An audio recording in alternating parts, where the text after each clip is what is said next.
आज प्रसंग होची नरक विषय प्रचार कम कहीं नरक विषय प्रचार कम कहीं देखो आजिकल प्रत्येक प्रचारक माने से माने टीवी रे कहतु बा जूम रे कहतु बा यूट्यूब रे आसतु बा पुलपिट रे आसतु बा सभा समिति रे आसतु ए नरक विषय प्रचार टा बहुत कम कहीं जितेबाला जड़े व्यक्तिर जगत छाड़ा परे दीटा जगह परमानेंट अच्छी स्वर्ग आउ नरक ए दीटा परमानेंट आउ ख्रिस्टियन मान आम धरी नहीं जे आम स्वर्ग को जीवु ही जीवु जहा कले भी जीवु मझे गोटे मधुआ को साक्षात होता से कहते आज्ञा मुझे भी स्वर्ग को जीवी एका से भी जीव पुणी माने ख्रिस्टियन मानकर पूरा धारणा केमती भी स्वर्ग को जीवे किंतु ए जो नरक एटा कहा जाउची एवरलास्टिंग हेल बोली केमती हेल एटा एवरलास्टिंग माने से केवल नष्ट होबने अनंत काल पय रहिबो जो नरक सेई विषय रे प्रचार बहुत कम और लोक मानकर नरक विषय रे विश्वास मध्य भिन्न भिन्न प्रकार अछि किसी लोग कहते नरक नहीं एते प्रेमिक परमेश्वर एते दयालु परमेश्वर से केमिति नरक बनई पारे यदि नरक को ही पठेबार थिला ताको पुत्र को कहीं पठेलु ताको पुत्र को पठेले जे परे जे के विनष्ट हबनि ईश्वर जगत को प्रेम कले तो नरक नहीं से केमिति भी स्वर्ग को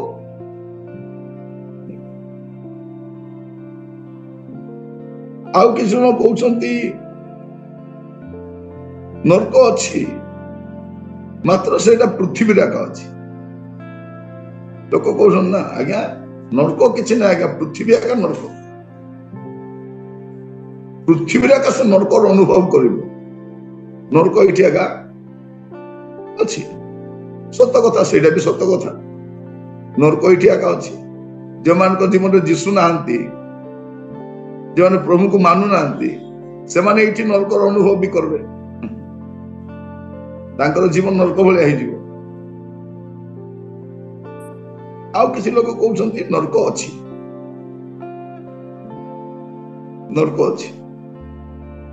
ले नरक विषय रे कोनोसी प्रचार आजकल देखिबे सुस्थता विषय प्रचार करछंती प्रभु तुमको घर देबे प्रभु तुमको गाड़ी देबे प्रभु तुमको सब रोग सुस्थ कर देबे प्रभु तुम विषय एटा कहउछंती प्रभु एटा कहउछंती कि नै नरक जीव बोली रे बाबू जीवन जदि सुधारिबो नै नरक जीव नरक विषय मंडली रे भी प्रचार हुए नहीं आ नरक विषय प्रचार के जन कोनते माने डरेइबा पय नरक विषय कहउछन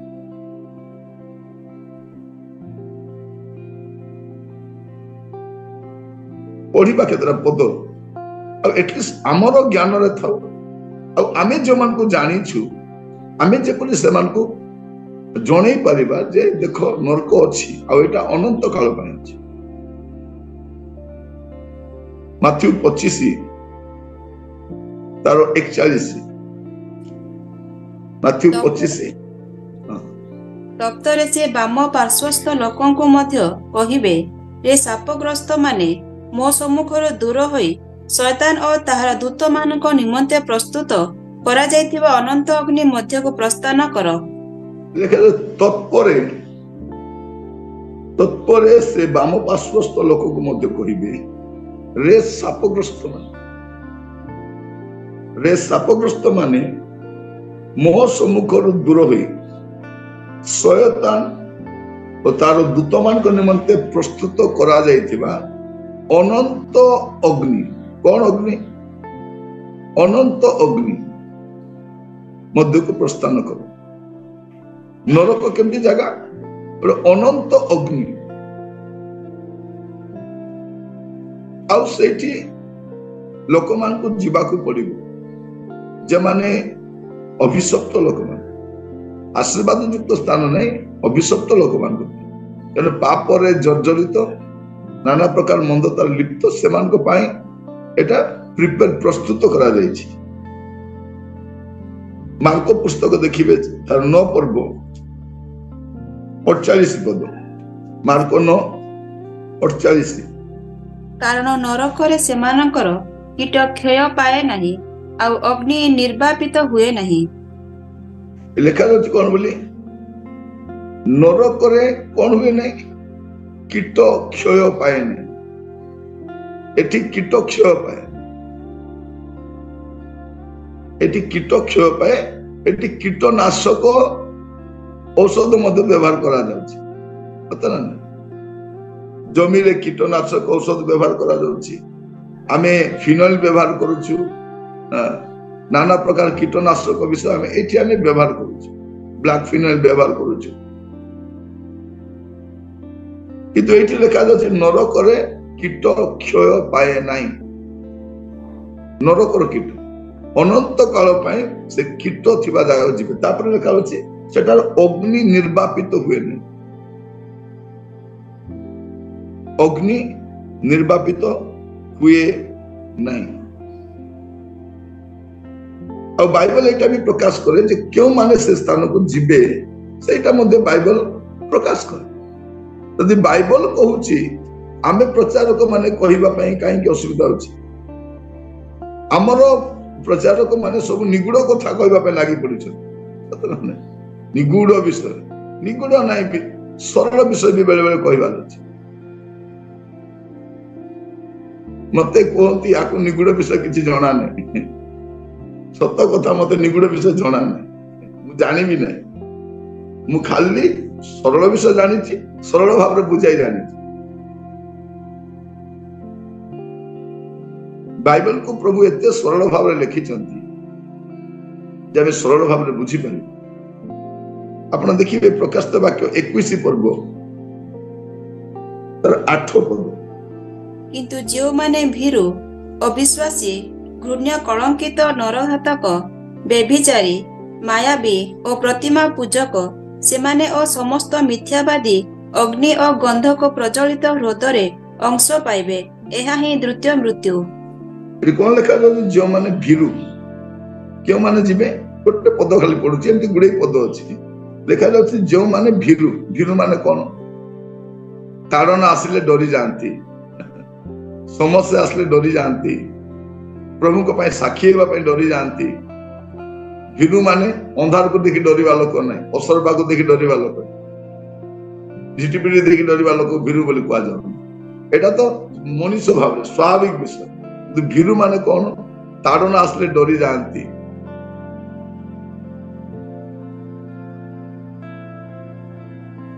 जने प्रभु को पाए साक्षी हेबा पाए डरी जाती जने प्रभु को पाए कष्ट सहिबा समय पक्षु जाई जाती से माने होछन भीरु भीरु अविश्वासी माने प्रभु को ऊपर से मान को तिळे मध्ये विश्वास न थे परिस्थिति खराब होवा समय विश्वास टळमळ हो जाए अविश्वासी घृण्य कलंकित नरघातक व्यभिचारी मायावी प्रतिमा पूजक से माने और समस्त मिथ्यावादी माने मिथ्यावादी बोले हमर मंत्री माने जन मिछ कहउचंती एमाने केते बड़ बड़ रिलीफ काम करथिले मध्य देश सेवा करथिले मध्य एमान को ना आगथि और प्रचारक मान जे माने मिछ कहि बोलुचंती विश्वासी मान जन मिछ कहंती आगो आमे भी कहूतिलु प्रभु को न जान बागु कथा कहले मार आनो गोटे थिला गोटे मार आनो बोली मार सस्ता थिला तो एबे औषध ना मार आनो भाई रानो झियो रानो तार मुंड को छुई के रानो खाउतिलु बाइबल छुई के रानो खाउतिलु एबे से रानो टी कमी गलानी कारण से भी मिछ कहउछु मु भी मिछ कहउछु कथार अच्छी ए सुनिबा लोक आ कहबा लोक दुई जन जदि जानि छथि ना मिछ बोले से मिछ नुहे ना मिछ एबे हमर मंत्री माने मिछ कहउछन से मन जानछन मिछ कहउछथि आमे भी जानछु मिछ कहउछन तो मिछ नहीं पुणी से तार ना होची जुमला तार ना कौन जुमला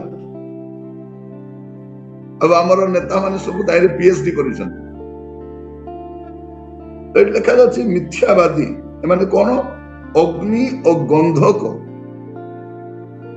खाली अग्नि नुह लिखा जाछि एक्स्ट्रा एडोज कौन गंधक जो सल्फर टा जोटा कि निया को जलिबा पे सहायता करियो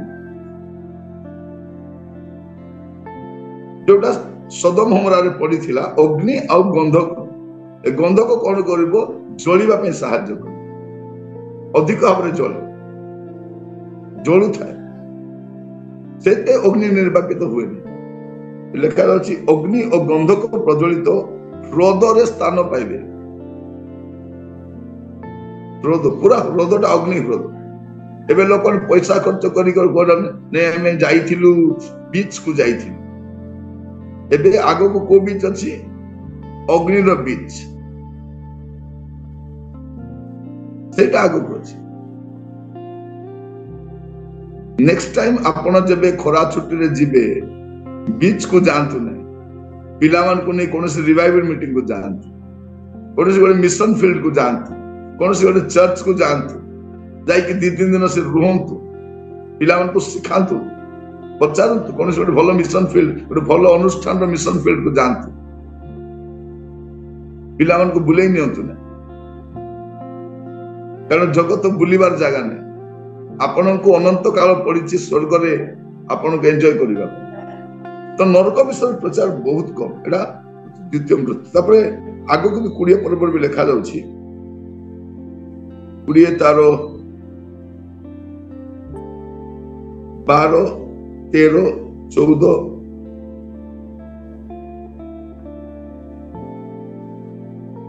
प्रकाशित वाक्य 20 12 13 14 पुणी मु क्षुद्र ओ महान समस्त मृत लोकंको सिंहासनर सम्मुखरे ठिया होइथिबा देखिली आ पुस्तक सब फिटा गला पर जीवन पुस्तक नामक आ गोटे पुस्तक फिटा गला सेई पुस्तक मानकरे लिखित विषय प्रमाणे मृत माने आपण आपण कर्म अनुसार विचारित हेले समुद्र आपणार मध्यवर्ती मृत मानकु समर्पण कला आ मृत्यु और पाताल सेमानक मध्यवर्ती मृत मानकु समर्पण कले पुणी सेमाने प्रत्येक आपण आपण कर्म अनुसार विचारित हेले तप्तरे मृत्यु और पाताल को अग्निमय हृदय पका गला एही मृत्यु अर्थात अग्निमय हृदय द्वितीय मृत्यु देखंतु क्षुद्र हुंतु कि महान हुंतु जे भी हुंतु जार नाम जीवन पुस्तक रे देखा गला नहीं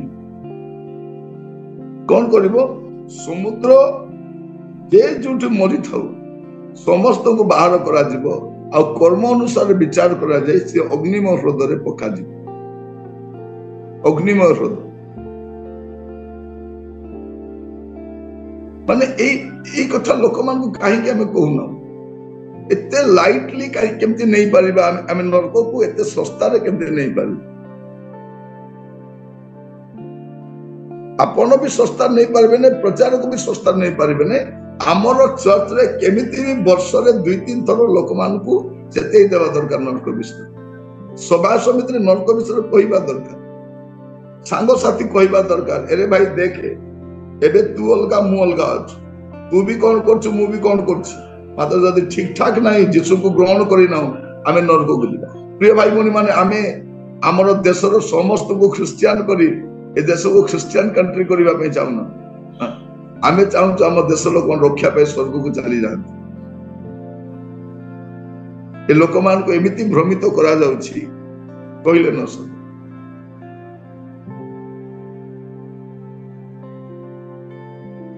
आउ देखिबे गोटे पदटा आपण माथ्यू तार 10 पर्व 28 पद आउ जो माने शरीर को बध करंती किंतु आत्मा को बध करंती नाही बध करी पारंती नाही सेमानकु भय कर नाही बरं जे शरीर और आत्मा उभय को नरक रे विनष्ट करी पारंती ताहाको ही भय कर माने शरीर और आत्मा ए दुटा नरक को जीव खाली आत्मा नरक को जीव ने शरीर मध्य नरक को जीव ମୁଁ ବାରମ୍ବାର କୁହେ ଆପଣ ସ୍वर्ଗ ଯାଆନ୍ତୁ ବା ନର୍କ ଯାଆନ୍ତୁ ବିନା ଶରୀରରେ ଯିବେ ନାହିଁ। ଆପଣ ଯୋଉ ଶରୀରକୁ ପବିତ୍ର କରି ରଖିଛନ୍ତି ନିଷ୍କଳଙ୍କ ରଖିଛନ୍ତି ସେଇ ଶରୀର ନେଇ ଆପଣ ସ୍वर्ଗକୁ ଯିବେ। କିନ୍ତୁ ଯଦି ଆପଣଙ୍କ ଶରୀରକୁ ନେଇ ଆପଣ ପାପରେ ମନ୍ଦତାରେ ଲିପ୍ତ କରିଛନ୍ତି ସେ ଶରୀର ତାକୁ ଦିଆଯିବ ଆଉ ସେଇ ଶରୀର ଧରି ଲୋକ ନର୍କକୁ ଯିବେ। ଏ ଦୁଇଟା ସେଠି କଷ୍ଟ ପାଇବ। ନହେଲେ କାହାକୁ କଷ୍ଟ ହବ? ସେ ଜଳା ପୋଡା ଅସହ୍ୟ ବେଦନା କିଏ ପାଇବ? ଆତ୍ମା ନାହିଁ, ଶରୀର ବି। କାରଣ ଯୋଉ ଶରୀରରେ ବ୍ୟଭିଚାର କରିଛି, ଯୋଉ ଶରୀରରେ ସେ ନାନା ପ୍ରକାର ମନ୍ଦ କର୍ମ କରିଛି ସେ ଶରୀର ନେଇକି ସେ ଯିବ। ମାଥ୍ୟୁ 23 ପର୍ବ 33 ପଦ ଟିକେ ଦେଖିବେ। ମାଥ୍ୟୁ 23:33 ରେ ସର୍ପ ଗୁଡାକ ଆରେ କାଳ ସର୍ପର ବଂଶ ତୁମ୍ଭେ ମାନେ କି ପ୍ରକାର ନରକ ଦଣ୍ଡରୁ ରକ୍ଷା ପାଇବ? କିଏ ଏଟା? ଫାରୁସୀ ମାନେ। ଏ ଫାରୁସୀ ମାନେ ଫାରୁସୀ ମାନେ କିଏ? ବହୁତ ବଡ ବଡ ଶିକ୍ଷା ଦିଅନ୍ତି, ଭଲ ପୋଷାକ ପତ୍ର ପିନ୍ଧନ୍ତି, ଲୋକମାନଙ୍କ ଘରକୁ ଲୁଣ୍ଠନ କରନ୍ତି, ଲମ୍ବା ଲମ୍ବା ପ୍ରାର୍ଥନା କରନ୍ତି, ବାହିକ ଜୀବନ କାଟନ୍ତି ଆଉ ଶୁକ୍ଳୀକୃତ ସମାଧି ଭଳିଆ ଥାନ୍ତି। ଏମାନେ ବି ଯିବେ, ଏମାନଙ୍କର ବି ଯିବା ସ୍ଥାନ ହଉଛି ସେ। ଆରେ ସର୍ପ ଗୁଡାକ, ଆରେ କାଳ ସର୍ପର ବଂଶ, ଏମିତି ପ୍ରଚାର ଯଦି କରିବ ସେଇ ଲୋକକୁ କୃଷରେ ଚଢେଇବେନି। କାହାକୁ କୃଷ ଚଢେଇବେ? ମତେ କୁହନ୍ତୁ, ଯୀଶୁଙ୍କୁ ବେକାରଟାରେ କୃଷ ଚଢେଇ ନାହାନ୍ତି। ଆମର ଭଳିଆ ପ୍ରଚାରକ ମାନେ ଦ୍ୱିତୀୟ ଆଗମନ ପରେ ବି ପ୍ରଚାର କରୁଥିବେ। ଆମକୁ ସମସ୍ତେ ପସନ୍ଦ କରନ୍ତି, ମଦୁଆ ମାନେ ପସନ୍ଦ କରନ୍ତି, ବ୍ୟଭିଚାରୀ ମାନେ ପସନ୍ଦ କରନ୍ତି, ମଣ୍ଡଳରେ ପଇସା ଜଣେ ମାରି ଖାଇଛନ୍ତି ସେମାନେ ପସନ୍ଦ କରନ୍ତି, ନାନା ପ୍ରକାର ଅଶ୍ଳୀଳ କାମ ଲିପ୍ତ ସେମାନେ ବି ପସନ୍ଦ କରନ୍ତି, ଯାହାର 2-3ଟା ସ୍ତ୍ରୀ ଥିବ ସେ ବି ଆମକୁ ପସନ୍ଦ। କାହିଁକି? ଆମେ କହୁଛୁ ପ୍ରଭୁ ସମସ୍ତଙ୍କୁ ଆଶୀର୍ବାଦ କରନ୍ତୁ, ଆପଣ ମାନଙ୍କୁ ପ୍ରଭୁ ଆହୁରି ଆଶୀର୍ବାଦ କରନ୍ତୁ, ଉନ୍ନତ କରନ୍ତୁ।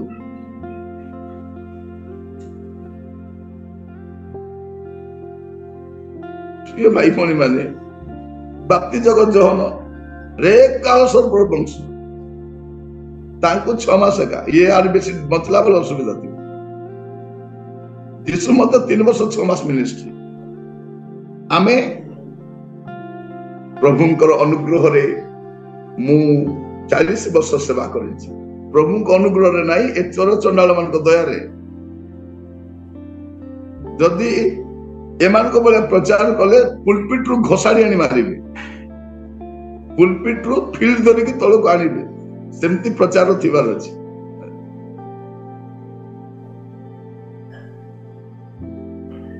ପ୍ରଚାରକ ମାନେ RSS ବିଜେପି ହାତରୁ ମାଡ ଖାଇବାଟା ନୁହଁ, ବାସ୍ତବ ପ୍ରଚାରକ ମାନେ ମଣ୍ଡଳୀର ଏଇ ଦୁର୍ନୀତିଗ୍ରସ୍ତ ଭ୍ରଷ୍ଟ ମଦୁଆ କଳାବଜାରୀ ଏମାନଙ୍କ ଦ୍ୱାରା ମାଡ ଖାଇଥାନ୍ତି, ତେବେ ଜାଣିବେ ବାସ୍ତବ ପ୍ରଚାରକ। ଆମେ ସେମାନଙ୍କୁ ସମ୍ବର୍ଦ୍ଧନା କରୁଛୁ, ଆମେ ସେମାନଙ୍କ ଦ୍ୱାରା ସମ୍ବର୍ଦ୍ଧିତ ହଉଛୁ। ଥରେ ଗୋଟେ ଚର୍ଚ୍ଚରେ ମୁଁ ଯାଇଛି, ତାଙ୍କ ସେକ୍ରେଟାରୀ ରବିବାର ଦିନ ବି ପାନ ଖାଇ ପଳେଇ ଆସିଛି ଚର୍ଚ୍ଚରେ ବି। ମତେ କହିଲେ, ଆଜ୍ଞା ଆପଣଙ୍କୁ ଏବେ ଟିକେ ସମ୍ବର୍ଦ୍ଧନା କରାଯିବ, ସଲ୍ ଟିକେ ଦେବେ। ମୁଁ କହିଲି, କିଏ ଦେବେ? ଆମ ସେକ୍ରେଟାରୀ।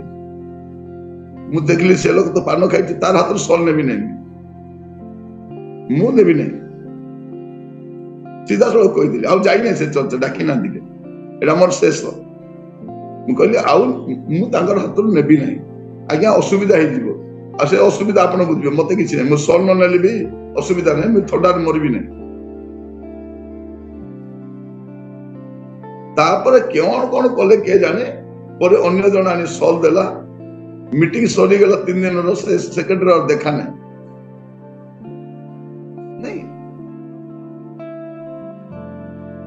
କଣ କଣ କରୁଛ ବାହାରେ କରୁଛ କର, କିନ୍ତୁ ଚର୍ଚ୍ଚ ଭିତରେ ମଧ୍ୟ ଏବେ ଆମେ କଣ, ଆମେ ସେମାନଙ୍କୁ ସହ୍ୟ କରୁଛୁ, ସେମାନେ ଆମକୁ ସହ୍ୟ କରୁଛୁ, ତାଳ ମିଶେଇକି ଯାଉଛୁ।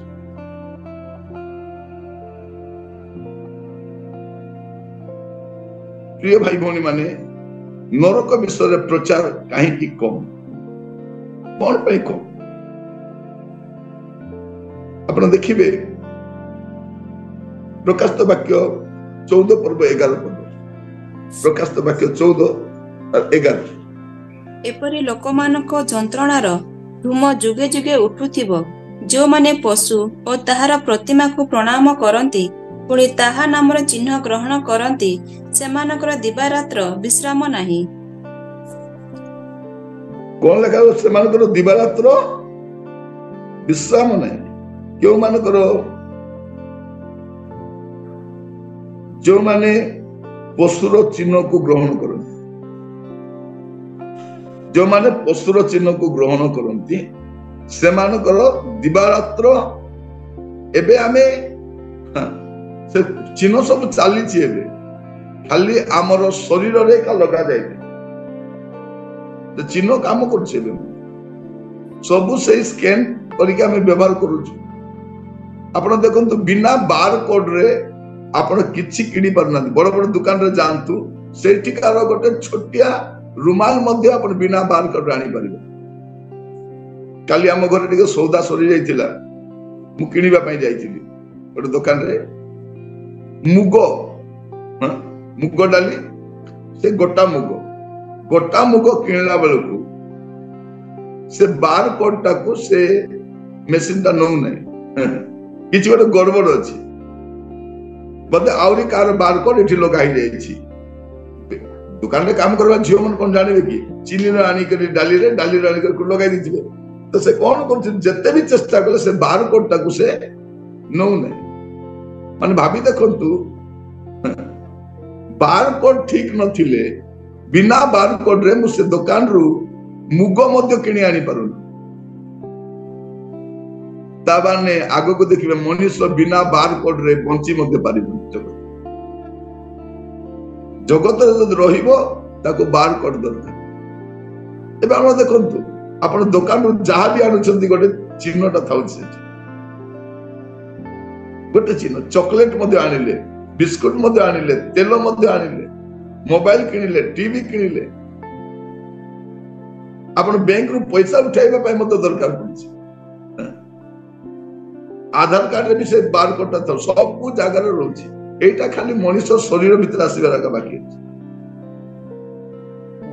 ଏବେ ଅଫିସିଆଲି କିଛି ଡିକ୍ଲେୟାର ହେଇନାହିଁ, ସବୁ କାମ ଚାଲିଛି। ତ ଯେଉଁମାନେ ପଶୁର ଚିହ୍ନ ଗ୍ରହଣ କରିବେ ସେମାନେ ସ୍ଥାନ ପାଇବେ। ଲୁକ 16 ପର୍ବ 23 ପଦ, ଲୁକ 16 ତାର 23। କାଳ ଆଉ ସେ ନରକ ଯନ୍ତ୍ରଣାରେ କଲବଲ ହୋଇ ଉପରକୁ ଚାହିଁ ଦୂରରେ ଅବ୍ରାହମ ଓ ତାଙ୍କ କୋଳରେ ଲାଜାରକୁ ଦେଖିଲା। ନରକ କେମିତି ଜାଗା? ଭଲ ହେବା ଜାଗା ନାହିଁ। କି ଜାଗା ସେଟା? କଲବଲ ହେବା ଜାଗା। କି ଜାଗା ସେଟା? କଲବଲ। ନରକଟା ହଉଛି ଗୋଟେ କଲବଲ ହେବା ଜାଗା।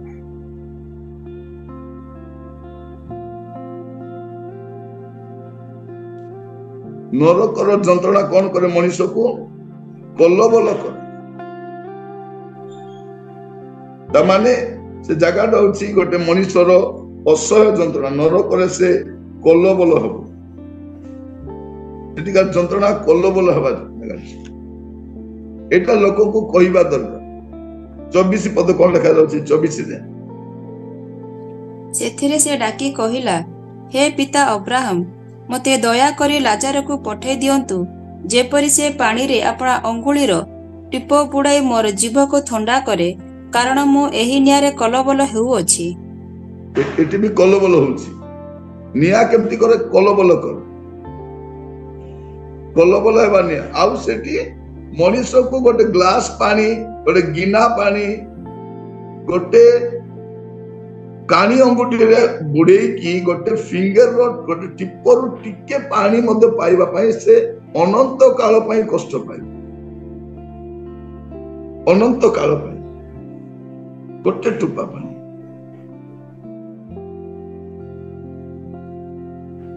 ଆଉ ଦେଖିବେ ଆପଣ 28 ପଦ ଦେଖନ୍ତୁ। 28 ପଦ। କାରଣ ମୋହର 5 ଭାଇ ଅଛନ୍ତି, ସେମାନେ ମଧ୍ୟ ଯେପରି ଏହି ଯନ୍ତ୍ରଣାମୟ ସ୍ଥାନକୁ ନ ଆସନ୍ତି, ସେଥିପାଇଁ ସେ ସେମାନଙ୍କ ନିକଟରେ ସାକ୍ଷ୍ୟ ଦେବ। ମଲା ପରେ ମଧ୍ୟ ମେମୋରି ନଷ୍ଟ ହବ ନାହିଁ। ନରକ ସେମିତିକା ଜାଗା, ତାକୁ ସବୁ ମନେ ପଡୁଥିବ। ପୁଅରେ ମନେ ପକା, ତୁ କେମିତି ସେଠି ଖାଉଥିଲୁ ପିଉଥିଲୁ, ମନେ ଥିବ ସବୁ। ଭାଇମାନେ ବି ମନେ ଥିବ। ମୋର 5 ଭାଇ ଅଛନ୍ତି, ଲାଜରକୁ ବି ଚିହ୍ନି ପାରିବ, ଅବ୍ରାହମକୁ ବି ଚିହ୍ନି ପାରିବ, ସବୁ ଚିହ୍ନି ପାରିବ ସେ। ନରକ ବୋଲି ଭାବନ୍ତୁ ନାହିଁ ଖାଲି କଲବଲ ହଉଥିବ, ସବୁ ଚିହ୍ନି ପାରୁଥିବ, ଯନ୍ତ୍ରଣା ଭୋଗ କରିପାରୁଥିବ, ପେଇଁ ଲାଗୁଥିବ। କେତେ ଦିନ ପାଇଁ? ଅନନ୍ତ କାଳ ପାଇଁ। এইটা ଆମେ ଲୋକମାନଙ୍କୁ କହିବା ପାଇଁ ଆମେ ବିଫଳ ହେଇଛୁ। এইটা ପ୍ରଚାର କାହିଁକି ହଉନାହିଁ? ଆପଣ କେବେ ବସି ଭାବିଛନ୍ତି? ଶୈତାନ ବି କହୁଛି ତମେ ସବୁ ପ୍ରଚାର କର, ସୁସ୍ଥତା ପ୍ରଚାର କର, ମୋର କିଛି ଟେନସନ ନାହିଁ। ଆଶୀର୍ବାଦ ପ୍ରଚାର କର, ମୋର ବି କିଛି ଟେନସନ ନାହିଁ। ଆଶୀର୍ବାଦ ପାଆନ୍ତୁ, ଆରାମରେ ଥାଆନ୍ତୁ ଏଠି। ରୋଗ ସୁସ୍ଥ ବିଷୟ ପ୍ରଚାର କର। ପ୍ରଭୁ ଯୀଶୁ ଖ୍ରୀଷ୍ଟ ରୋଗ ସୁସ୍ଥ କରିବାକୁ ଆସିନଥିଲେ। ପ୍ରଭୁ ଯୀଶୁ ଖ୍ରୀଷ୍ଟ ରୋଟି ଖୁଆଇବା ପାଇଁ ଆସିନଥିଲେ। ପ୍ରଭୁ ଯୀଶୁ ଖ୍ରୀଷ୍ଟ ଖାଲି ଅନ୍ଧକୁ ଦୃଷ୍ଟି ଦେବା ପାଇଁ, ପକ୍ଷାଘାତକୁ ଚଲେଇବା ପାଇଁ, ମୃତକୁ ଜୀବନ ଦେବା ପାଇଁ ଆସିନଥିଲେ। ସେ ଆସିଥିଲେ ଅନନ୍ତ ନରକରୁ ରକ୍ଷା ପାଇଁ କରିବାକୁ। ଯାହା ହଜି ଅଛି ତାହା ଖୋଜି ରକ୍ଷା କରିବାକୁ। ସେମାନେ ଯେପରି ଜୀବନ ପାଆନ୍ତି, ପ୍ରଚୁର ଭାବରେ ପାଆନ୍ତି, ଏଥିପାଇଁ ଆସିଥିଲେ। ସେ ମୁକ୍ତିର ମୂଲ୍ୟ ସ୍ୱରୂପ ଆପଣ ପ୍ରାଣ ଦେବାକୁ ଆସିଥିଲେ। ସେ ତ୍ରାଣକର୍ତ୍ତା ଅଟନ୍ତି। ସେ କେବଳ ଆରୋଗ୍ୟକାରୀ ନୁହେଁ। ଆଜିକାଲି ଆରୋଗ୍ୟକାରୀ ଯୀଶୁଙ୍କୁ ପ୍ରଚାର କରାଯାଉଛି, ଆଶୀର୍ବାଦକାରୀ ଯୀଶୁଙ୍କୁ ପ୍ରଚାର କରାଯାଉଛି, କିନ୍ତୁ ଉଦ୍ଧାରକାରୀ ଯୀଶୁଙ୍କୁ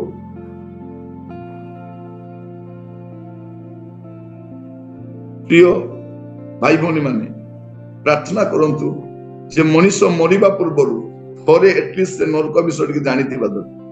ଯେ ନରକ ଅଛି।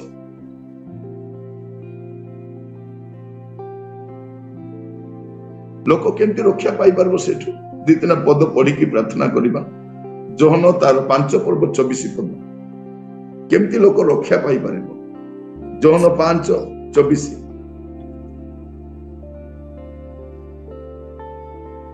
ସତ୍ୟ ସତ୍ୟ ମୁଁ ତୁମ୍ଭମାନଙ୍କୁ କହୁଅଛି, ଯେ ମୋହର ବାକ୍ୟ ଶୁଣି ମୋହର ପ୍ରେରଣକର୍ତ୍ତାଙ୍କୁ ବିଶ୍ୱାସ କରେ, ସେ ଅନନ୍ତ ଜୀବନ ପ୍ରାପ୍ତ ହୋଇଅଛି। ପୁଣି ସେ ବିଚାରିତ ନ ହୋଇ ବରଂ ମୃତ୍ୟୁକୁ ଅତିକ୍ରମ କରି ଜୀବନରେ ପ୍ରବେଶ କରିଅଛି। ଯେ କାହାକୁ ବିଶ୍ୱାସ କରିବ? ପିତା ପରମେଶ୍ୱରଙ୍କୁ ବିଶ୍ୱାସ କରିବ। ଯେ ପିତାଙ୍କୁ ବିଶ୍ୱାସ କରିବ, କିଏ ରକ୍ଷା ପାଇବ ସେଠୁ? ଲୁକ ତାର 12 ପର୍ବ 4-5 ପଦ। ଲୁକ 12:4 ଏବଂ 5। କିନ୍ତୁ ମୋର ବନ୍ଧୁ ଯେ ତୁମ୍ଭମାନଙ୍କୁ ମୁଁ କହୁଅଛି, ଯେଉଁମାନେ ଶରୀରକୁ ବଧ କରନ୍ତି, ମାତ୍ର ତାହା ପରେ ଆଉ କିଛି କରିପାରନ୍ତି ନାହିଁ, ସେମାନଙ୍କୁ ଭୟ କର ନାହିଁ। କିନ୍ତୁ କାହାକୁ ଭୟ କରିବ, ତାହା ମୁଁ ତୁମ୍ଭମାନଙ୍କୁ ଜଣାଇବି। ବୋଧ କଲା ଉତ୍ତାରେ ନରକରେ ନିକ୍ଷେପ କରିବା ନିମନ୍ତେ ଯାହାଙ୍କର ଅଧିକାର ଅଛି, ତାହାଙ୍କୁ ଭୟ କର। ହଁ, ମୁଁ ତୁମ୍ଭମାନଙ୍କୁ ସତ୍ୟ କହୁଅଛି, ତାହାଙ୍କୁ ଭୟ କର। ନରକରୁ ରକ୍ଷା ପାଇବା ପାଇଁ କଣ କରିବାର ଅଛି? ଈଶ୍ୱରଙ୍କୁ ଭୟ କରିବାର ଅଛି। ଈଶ୍ୱରଙ୍କୁ ଭୟ କରିବା ଲୋକ ସେ ନରକକୁ ଯିବ ନାହିଁ। ଯାହାର ଜୀବନରେ ଈଶ୍ୱର ଭୟ ନାହିଁ, ସେ ଲୋକ ନରକକୁ ଯିବ। ଈଶ୍ୱରଙ୍କୁ ଭୟ କରିବା ଲୋକ ପାପ କରିବନି। ଯଦି ଜଣେ ଲୋକର ଜୀବନରେ ଈଶ୍ୱର ଭୟ ନାହିଁ, ଈଶ୍ୱରଙ୍କୁ ମାନିବ ନାହିଁ, ଈଶ୍ୱର ଭୟ ନାହିଁ, ଆଜି ଆମର ଦେଖିବେ ସେ ଭୟ ନାହିଁ, ସେ ଭୟ ବିଷୟରେ ପ୍ରଚାର ମଧ୍ୟ ନାହିଁ। ଈଶ୍ୱରଙ୍କୁ ଭୟ କର ବୋଲି ପ୍ରଚାର ନାହିଁ। ଈଶ୍ୱରଙ୍କୁ ଭୟ ବିଷୟରେ ପ୍ରଚାର ନାହିଁ। ଆପଣ ଲାଷ୍ଟ ଟାଇମ କେବେ ଶୁଣିଥିଲେ ଈଶ୍ୱରଙ୍କ କ୍ରୋଧ ବିଷୟରେ? ଆପଣ ଲାଷ୍ଟ ଟାଇମ କେବେ ଶୁଣିଥିଲେ ଦଣ୍ଡ ବିଷୟରେ, ନରକ ବିଷୟରେ, ପରମେଶ୍ୱରଙ୍କୁ ଭୟ କରିବା ବିଷୟରେ? ଲାଷ୍ଟ ଟାଇମ କେବେ ଶୁଣିଥିଲେ? ମନେ ପକାନ୍ତୁ, କୋଉ ମିଟିଂରେ ଶୁଣିଥିଲେ, କୋଉ ସଭାରେ ଶୁଣିଥିଲେ? ଶୈତାନ ଲୋକମାନଙ୍କୁ ଭ୍ରମିତ କରି ଅଲଗା ଆଡକୁ ନେଇଯାଉଛି। ବାସ୍ତବ ବିଷୟ ଲୋକକୁ ଜଣାଉ ବି ନାହାନ୍ତି। ପ୍ରିୟ ଭାଇ ଭଉଣୀ ମାନେ, ଲୋକଙ୍କୁ ଶିଖାଇବା ପରମେଶ୍ୱରଙ୍କୁ ଭୟ କରି ଆପଣ ଦେଖିବେ ଗୋଟେ ପଦ ପ୍ରକାଶିତ ବାକ୍ୟ 2 ପର୍ବ 11 ପଦ, ପ୍ରକାଶିତ ବାକ୍ୟ 2 ପର୍ବ 11 ପଦ। ମଣ୍ଡଳୀ ଗଣକୁ ଆତ୍ମା କଣ କହନ୍ତି? ଯାହାର କର୍ଣ୍ଣ ଅଛି ସେ ତାହା ଶୁଣୁ। ଯେ ଜୟ କରେ ସେ ଦ୍ୱିତୀୟ ମୃତ୍ୟୁ ଦ୍ୱାରା କୌଣସି ପ୍ରକାର କ୍ଷତିଗ୍ରସ୍ତ ହେବ ନାହିଁ। ଦେଖାଯାଉଛି ଯେ ଜୟ କରେ। କେଉଁମାନେ ନରକ ରକ୍ଷା ପାଇବେ? ଯେଉଁମାନେ ପିତାଙ୍କୁ ମାନିବେ, ଈଶ୍ୱରଙ୍କୁ ଭୟ କରିବେ, ଆଉ ଯେଉଁମାନେ ଜୟ କରିବେ, ଯେଉଁମାନେ ଜୟ କରିବେ, ଜୟୀ ବିଜୟୀ ମାନଙ୍କ ସେମାନଙ୍କ ପାଇଁ ସ୍ୱର୍ଗ। ପରିତ୍ରାଣ ପ୍ରାପ୍ତ ଲୋକମାନେ ସେମାନେ ପାପରେ ହାରିବେନି।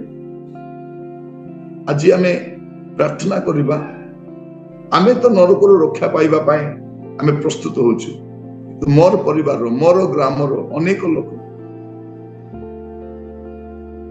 ଏବେ ବି ଜାଣିନାହାନ୍ତି ଯେ ନରକ ଗୋଟେ ଅଛି।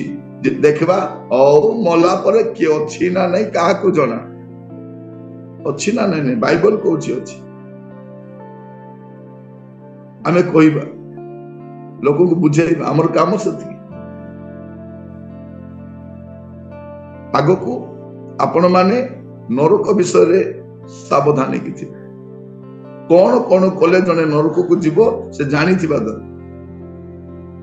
ଜାଣିବା ଦରକାର। ଯଦି ଜାଣିବ ନାହିଁ ଅଜଣାତରେ ବି ଯିବ। ପ୍ରଭୁ ମୁଁ ତ ଜାଣିନଥିଲି ପ୍ରଭୁ ବୋଲି ହବ। ଆପଣ ଦେଖନ୍ତୁ, ହେଲମେଟ ପିନ୍ଧି ନଥିବା ଲୋକକୁ ଫାଇନ, ହେଲମେଟ ହାତରେ ଧରିକରି ଯିବା ଲୋକକୁ ଫାଇନ। ଯୋଉ ଲୋକ ହେଲମେଟ ପିନ୍ଧି ନାହିଁ ଗାଡି ଚଲେଇଲା ବେଳକୁ ତାକୁ ତ ପଇସା ବାନ୍ଧିବ। ଯୋଉ ଲୋକ ହେଲମେଟ ଧରିକରି ବସିଛି, ଗାଡିରେ ଓହ୍ଲେଇଛି, ତାକୁ ବି ଅଟକାଏ ପଇସା ବାନ୍ଧ। ନା ଆଜ୍ଞା ହେଲମେଟ ଅଛି, ହେଲମେଟ ଗାଡିରେ ଧରି ବୁଲିବା ପାଇଁ, ହେଲମେଟ ପିନ୍ଧିବା ପାଇଁ। ଆପଣ କାର କିଣିଲେ ହବ ନାହିଁ, କାରରେ ଗୋଟେ ସିଟ ବେଲ୍ଟ ବି ଦିଆଯାଇଛି।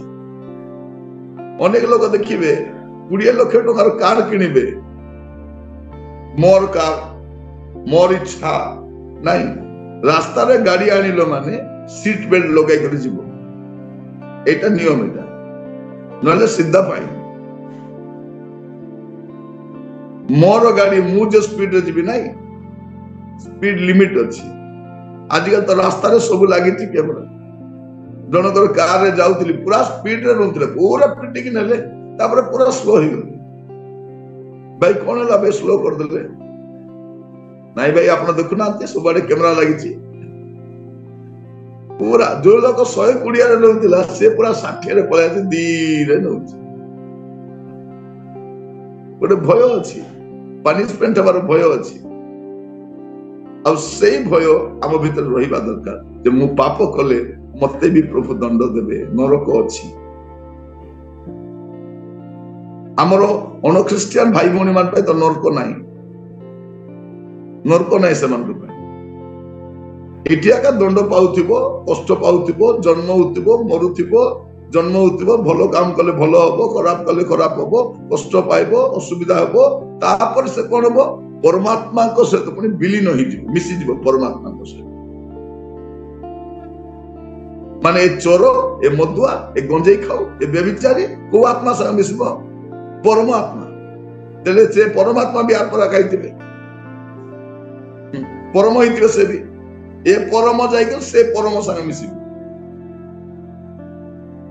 ପ୍ରିୟ ମାନେ, ପବିତ୍ର ଈଶ୍ୱରଙ୍କ କତିକି ଯିବାର ଅଛି, ପବିତ୍ର ହେଇ ରହିବାର ଅଛି। ପ୍ରାର୍ଥନା କରିବା।